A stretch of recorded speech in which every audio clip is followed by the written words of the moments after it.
Hi guys, welcome back to my channel. It's your girl Kanyinsola. Hope you're all doing well today, as well as can be, given that the world is basically burning down in an inferno around us, but we move.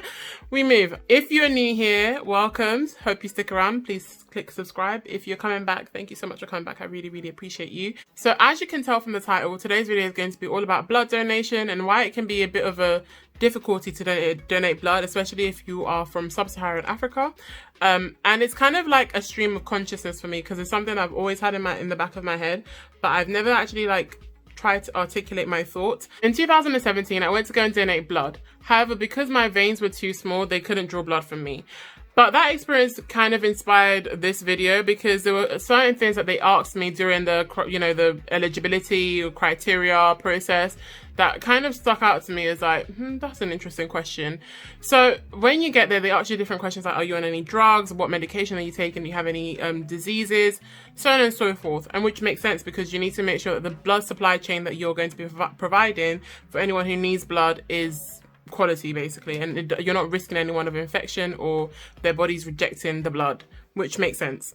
However, one of the questions that they asked me was, have I been sexually active, or have I had sexual contact or sex with anyone from sub-Saharan Africa? To me, that question was a bit like, and I didn't think too much about it. This is why I've now come and developed my thoughts a bit more to now share with you. And I was like, I asked the nurse about why that mattered, and she said, well, if you have, then you won't be able to donate blood for the next 12 months. Even if you practice the most safe sex, you still can't donate. You guys will have to just follow me, because I know it might seem like I'm rambling on, but my thoughts should hopefully make sense by the end of the video. 12 months is basically a year. And I know that if you are going to get STD checks or STI checks, if you do a HIV test today, they would advise you come back in 3 months, and then they would advise you come back again in 6 months, because it takes quite a long time for HIV to show up in your results. So you might think, oh, I'm negative, but it's still loading, basically. So I got why they said, okay, 12 months, but it's still a pretty long time. The reason why this is playing on my mind a lot more is because I'm seeing a lot of adverts for blood donations, especially from Black and other ethnic groups. I hate the word minority, because when you go to your own home country, you're not a minority, but that's a whole different video for another day. So there's been a lot of call to action to get Black people and Asian people to kind of donate blood. At the moment, as it stands, only 5% of blood donors are Black. Why does this matter? Well, it does matter because the same way you can inherit your hair color or your eyes from your parents, you inherit blood types and blood groups from your parent as well. What this means is that you're more likely to have the same blood type as someone from the same ethnic background as you. Knowing this, and also taking into consideration that the people that suffer from certain hemoglobin disorders the most are actually going to be from a Black or Asian background. For example, you have sickle cell anemia. Sickle cell anemia predominantly affects people from an African or Caribbean background. People with sickle cell anemia rely on blood donations a lot because they go through a lot of blood transfusions. So knowing that people that suffer from sickle cell anemia are more likely to be African or Caribbean. Now we know this thing about sickle cell anemia and hemoglobin disorders and who carries what blood type. So I've highlighted that there's a lack of blood donations from Black people and Asian people as well. And then we also have things like sickle cell anemia, right? I've highlighted those two things. Rock with me. So you're probably thinking, why did the nurse ask me if I've had sexual contact or had sex with anyone from sub-Saharan Africa? The reason why she probably asked me that question is because if you are from a high-risk country, you are not as eligible to donate blood. What exactly are high-risk countries? Interesting question, shall I say. Right, I've got my laptop with me and we are going to look at what they constitute as a high-risk country. So I'm currently on the KFF website, and it's a global health policy, and they published an article in September 2019, and it basically talks about the countries that have the highest rates or are more vulnerable to HIV. So in this article, they basically highlight the countries or the regions that they feel are more vulnerable or higher risk of HIV and AIDS. I'll put one of the figures I'm looking at right now on the screen, so you guys can also have a look. Just looking at the map, Africa is basically the hotspot for HIV and AIDS, according to this website. So according to Global Health Policy. So right, let's look at the top the top regions. 7% of adults living in East and Southern Africa are thought to be living with AIDS, which is around 20.6 million, which is 54% of the world. You've got West and Central Africa with 1.5% of adults living with HIV. And the amount of people that would constitute as globally would be 13%, which is 5 million. In Asia, you've got 0.2% of adults living with HIV, and that would be 16% of the whole global amount in the world, which is 5.9. Like I said, in regards to sickle cell anemia, who does it affect the most? African and Caribbean people the most. And then who has the blood type that is more likely to help those with sickle cell and other hemoglobin disorders? People from Africa, right? Africa, yeah? I hope you guys are rocking with me. Based on those two things, and then based on the question that I was asked at the blood donation center, who is less likely to be able to donate blood because they come from a high-risk country? I'll wait. Hold on. I'm a first-generation Nigerian woman. I interact mostly with other Nigerian people or other Black people or Caribbean, African people. So I'm more likely to mate. I hate the word mate because it makes it sound all scientific and that. But I'm more likely to mate or marry someone from Sub-Saharan Africa or Caribbean. Like it's likely to happen. It's not even just me being exclusive. If you think about it, if I was a Bangladeshi woman or Pakistani woman or a Sri Lankan woman, I am more likely to marry or be sexually intimate with a South Asian man. It's just how it works. Like sometimes some people deviate from that and they will go outside of their race or outside of the ethnic group, which is completely normal. But for the majority of the part, people stick within their own ethnic group, if that makes sense. Even white people do it. Like even white people tend to marry other white people. It's nothing insidious. It's nothing bad. It's basic anthropology. So now that we have those different factors, we can see that it's going to be pretty hard for me to donate blood if I am A, someone from a high-risk country, or B, sleeping with someone from a high-risk country, because I could be a white woman who's sleeping with someone from West Africa or who's married to someone from Central Africa, and then I won't be able to donate blood just because of that. It seems like the UK has changed the policy from 12 months down to 3 months, and I think it makes sense why. Pre-2011, gay men could not donate blood at all.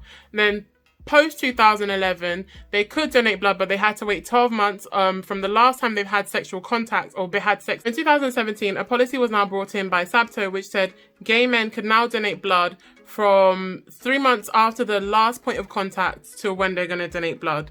So that changed everything. So I guess in the UK, that policy's changed, where that policy changed the landscape of things, because now it meant that people who had had sexual intercourse or sexual contact with anyone from Sub-Saharan Africa didn't have to wait a whole year. After 3 months of, having sexual contact or sex, you can now donate blood.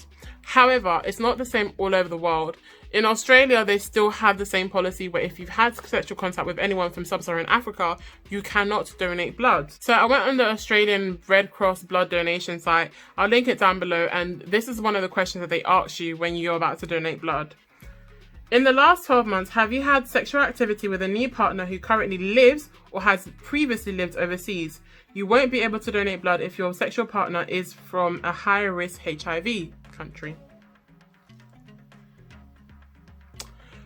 So, now I also went to America's Red Cross blood donation page, and it was very ambiguous. They didn't really say, they didn't make it as bold as Australia's website said. They were just very ambiguous. Obviously, they say things like, if you've had sex with a sex worker, if you've had sex with anyone that's, exposed to it, you're not allowed to donate. You have to wait a certain time, which I get it. Honestly, I understand, because we need to make sure that the blood supply chain is quality, top notch, before we can go out and give it to other people to do, as transfusions.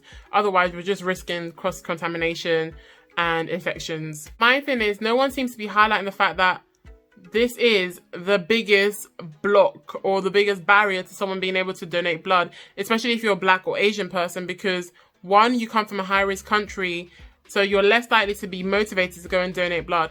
And I was reading different research papers. It sounds like I'm doing this for like a homework or something. I'm literally just doing this for fun, mate.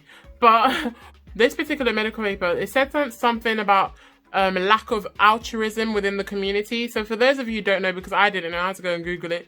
Altruism is basically the moral practice of being concerned for the well-being and happiness of others. It's just basically being selfless. I don't know why they made a big word for something so small. It's basically being selfless.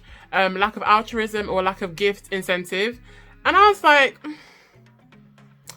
okay, no. The reason why I disagree that it might be a lack of altruism is because, let me give you guys an example. So there's a woman I watch on YouTube, right? And she lives in like an estate, a community estate. And I've been watching her like lockdown vlogs. And it's very evident that people who are more huddled together in a community space, people that are more huddled together, they rely on each other to help each other out. So even though Corona's out, I've noticed that in her vlogs, maybe some of her neighbors will bring over food, or they'll offer to look after one of her kids, or she'll look after some of their kids. Vice versa. Even outside of the UK, when I think of like Central, West Africa or Southern Africa, which are meant to be the high risk countries, a lot of people there rely on each other. There's a lot of community cohesion. Would not be surprised if you said, oh, you have to give blood, that people might, first it might startle people. People might say, what? But if you explain it to them and the purpose of it, they might be more... Even if you did say, okay, yeah, there is a lack of altruism, some of the other research papers that I was reading, there was a very clear highlight, like one of the clear themes that were coming up as barriers was that people were afraid of going to the doctors. They were nervous to give blood. They had a lack of awareness. They were just distrusting of the medical system. And I've been saying it for like the past 3 videos I've made now. There is a reason why there's a huge distrust in the medical field towards Black people, especially why they might not want to donate or give organs. If you look at the levels of kidnappings for organs in America, if you look at the history of how Black people have been used for medical experiments, when you now consider all these different factors, I'm not really surprised that that people aren't queuing up to go and give blood. Personally, I would give blood, but obviously, as you know, my veins are a bit too small. I can't do that. They literally said it will hurt you. So, on Wiley Online, I'm looking at like a whole list of research. I'll also link that down below. And the article is basically called Blood Donation Barriers and Facilitators of Sub-Saharan African Migrants and Minorities in Western High-Income Countries, a systematic review of the literature. One of the most recent studies on this topic was by Vahidznaya, I hope I'm saying that name right, et al. 2016. It was conducted in the USA. One of the biggest conclusions from this research actually is that barriers, test seeking, and negative attitudes towards screening policies, which kind of just confirms what I was just thinking. Young boys and girls are probably going to be like dating and mingling within their, you know, ethnic group. Now, if you don't know the difference between like first, second, or third generation, you might assume that if they ask you that question of from sub-Saharan Africa, because of your partner's background, you might say yes.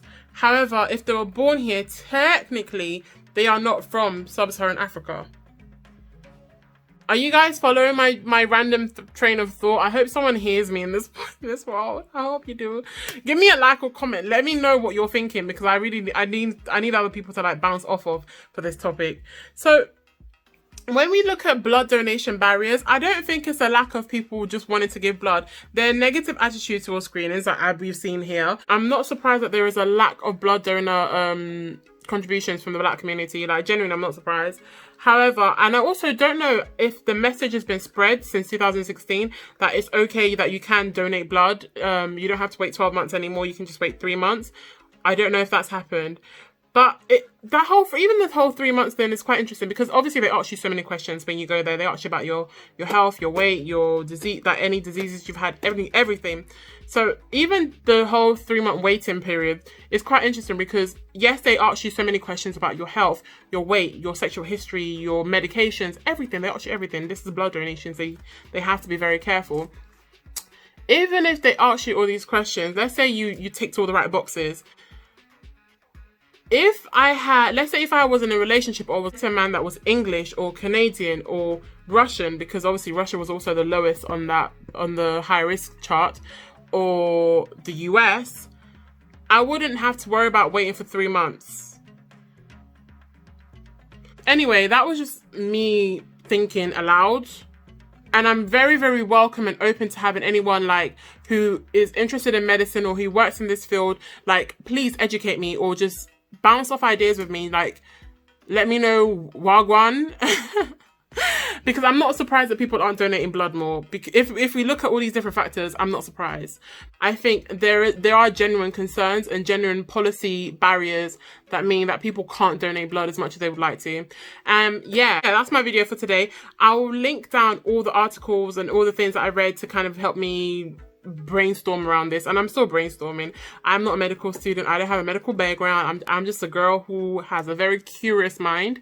So I hope this video kind of helped someone. Maybe, I don't know. Anyway, I'm gonna go now because it's flipping hot. It's so hot, and I'm wearing black. I don't know who told me to go and wear black. It's so hot. And I hope you enjoyed the video. Comment down below. Like I said, let's have a conversation. Yeah, take care.